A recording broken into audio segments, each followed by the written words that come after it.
Hello everyone, this is R.S. Miller at the endtimenews.org and today is October 24th, 2013.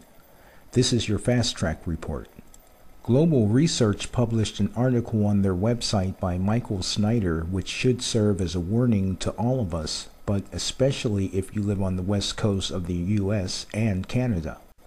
I would advise that regardless of what some officials are telling us concerning the environmental catastrophe which is the Fukushima nuclear disaster, use your own common sense and take every precaution to avoid becoming contaminated internally or externally. The title of the article is 28 Signs that the West Coast is being absolutely fried with nuclear radiation from Fukushima. I'm only going to read 9 of them.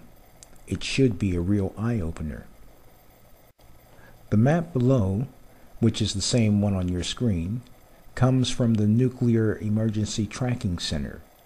It shows that radiation levels at radiation monitoring stations all over the country were elevated. As you will notice, this is particularly true along the west coast of the United States. Every single day, 300 tons of radioactive water from Fukushima enters the Pacific Ocean. That means that the total amount of radioactive material released from Fukushima is constantly increasing, and it is steadily building up in our food chain. Ultimately, all of this nuclear radiation will outlive all of us by a very wide margin. They are saying that it could take up to 40 years to clean up the Fukushima disaster, and meanwhile, countless innocent people will develop cancer and other health problems as a result of exposure to high levels of nuclear radiation. We are talking about a nuclear disaster that is absolutely unprecedented, and it is constantly getting worse. The following are 28 signs that the west coast of North America is being absolutely fried with nuclear radiation from Fukushima. Number 1. Polar bears, seals, walruses along the coastline are suffering from fur loss and open sores. Number 2. There is an epidemic of sea lion deaths along the California coastline. 3. Along the Pacific coast of Canada and the Alaskan coastline, the population of sockeye salmon is at a historic low. Many are blaming Fukushima. 4. Something is causing fish along the west coast of Canada to bleed from their gills, bellies, and eyeballs. 5. A vast field of radioactive debris from Fukushima that is approximately the size of California has crossed the Pacific Ocean and is starting to collide with the west coast. 6. It is being projected that the radioactivity of coastal waters off the U.S. west coast could double over the next 5 to 6 years. 7. Experts have found very high levels of cesium-137 in plankton living in the waters of the Pacific Ocean between Hawaii and the west coast.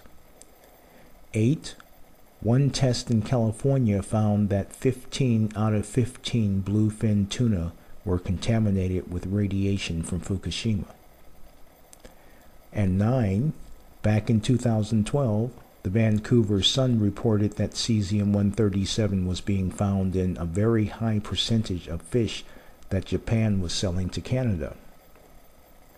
73% of mackerel tested, 91% of the halibut tested, 92% of sardines, 93% of tuna and eel, 94% of cod and anchovies, and 100% of carp, seaweed, shark, and monkfish. Now the other day, I read an article in which the author stated something to the effect that the Pacific Ocean was dead or dying. In the article, an experienced sailor who had sailed his vessel from Australia to Japan on more than one occasion said that normally he would see birds in various locations, dolphins, sharks, as well as other sea creatures. But on his last journey, he didn't see any. Furthermore, The article went on to say that during the 28-day trip, he was only able to catch 2 fish, which from what I gathered was unusual to say the least. However, what he did find was loads and loads of debris floating around in the ocean from the Fukushima tsunami back in 2011. Friends, the Bible tells us that there will be many events that we should watch for and consider them as signs of the last days. Among these are great earthquakes, famines, virulent diseases, wars, rumors of wars, fearful sights and great signs from heaven, and even massive storms which are likely caused by the current climate change. In Luke chapter 21, starting in verse 25, Jesus said, "And there will be signs in the sun, in the moon, and in the stars, and on the earth distress of nations with perplexity, the sea and the waves roaring, men's hearts failing them for fear and the expectation of those things which are coming on the earth. For the powers of heaven will be shaken. Then they will see the Son of Man coming in a cloud with power and great glory. Now when these things begin to happen, look up and lift up your heads, because your redemption draws near." In verse 36, he tells us to watch therefore, and pray always that you may be counted worthy to escape all these things that will come to pass, and to stand before the Son of Man. Although we are not in that final 7-year Great Tribulation period, it is coming upon us faster than many care to acknowledge. There are far more prophetic signs which have already come to pass than what's left to come to pass. That great time of trouble could begin in as little as several months, or as many as several years down the road, perhaps a little more or less. But one thing that I am absolutely certain of is this: we are living in the last days. Are you saved? Follow the link in the box below and pray the prayer of salvation with a sincere heart, and you will be saved. May God bless you.